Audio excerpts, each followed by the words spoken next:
मोहब्बत का जब भी जिक्र होता है तो लैला मजनू, हीर रांझा और ताजमहल का नाम सबसे पहले आता है। ताजमहल मोहब्बत की वो निशानी है जिसकी पूरी दुनिया दीवानी है।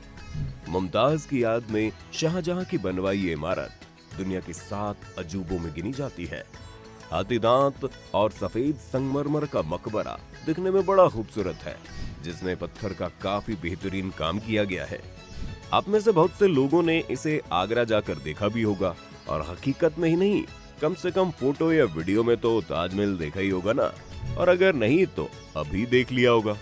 लेकिन क्या कभी आपने सोचा है उस पर लगा एक एक पत्थर कैसे रुका हुआ है और कैसे इस पूरी इमारत का निर्माण हुआ होगा? क्योंकि आज की बड़ी बड़ी इमारतें और बड़े बड़े पुल जो कि मजबूत सीमेंट से बनते हैं और फिर वो ढेर हो जाते हैं, तो फिर 1668 में बना हुआ ताजमहल आज तक कैसे टिका? वैसे जिन्हें नहीं पता उन्हें बता दे कि सीमेंट का आविष्कार 1824 में इंग्लैंड के जोसेफ नामक शख्स ने किया था, जिसका एक्सपेरिमेंट उन्होंने 1811 में शुरू किया और 1824 में वो कामयाब हुए। पहली सीमेंट उन्होंने ही बनाई थी जिसका नाम पोर्टलैंड सीमेंट था। तो फिर 1631 में जब ताजमहल का निर्माण शुरू हुआ तब तो सीमेंट के बारे में कोई जानता भी नहीं था। तो फिर आखिर कैसे उसे बनाया गया, वो भी इतनी मजबूती से कि आज तक वो तटस्थ खड़ा है? क्या हुआ, सोच में पड़ गए? कोई बात नहीं, हम बताते हैं ना, लेकिन वीडियो को बिल्कुल स्किप मत करना। तो चलिए शुरू करते हैं। ताजमहल की कहानी ज्यादातर लोगों ने सुनी ही है कि ये शाहजहां ने अपनी तीसरी बीवी मुमताज की मोहब्बत में बनवाया था, और जमाने में इसे बनवाने में करीब 3 करोड़ की लागत आई थी। और ताजमहल आज भी दुनिया को हैरान करने में कोई कसर नहीं छोड़ता, चाहे वो इसके सफेद मार्बल्स हो, चाहे नक्काशियों में लगे अनोखे पत्थर हो, या इसकी कारीगरी। और आज हम इसकी कारीगरी पर ही बात करेंगे। लकड़ियों से बनी हुई ताजमहल की नींव। अब ये बात भले ही आपको सुनने में अजीब लग रही होगी और आप सोच भी रहे होंगे कि पागल हो गया क्या, भला लकड़ियों की नींव 370 साल से भी ज्यादा कैसे टिक सकती है? पर यही सच्चाई है। चलिए हम समझाते हैं।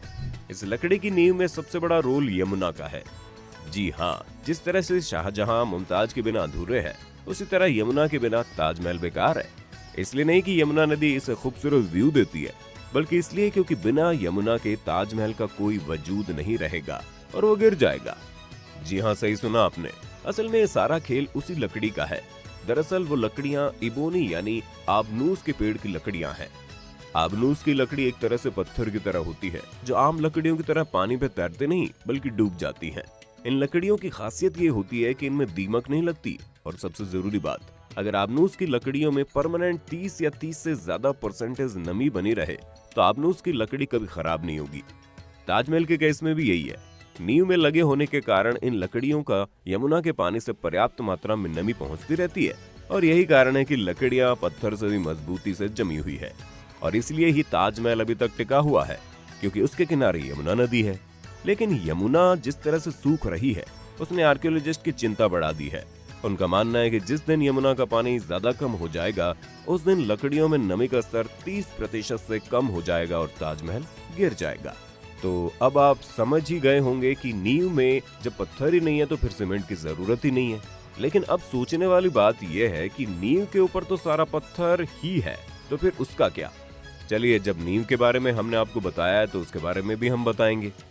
जब बात हो रही है सीमेंट के बिना इतना मजबूत ताजमहल कैसे बना, तो पहले थोड़ा सीमेंट का इतिहास जान लेते हैं।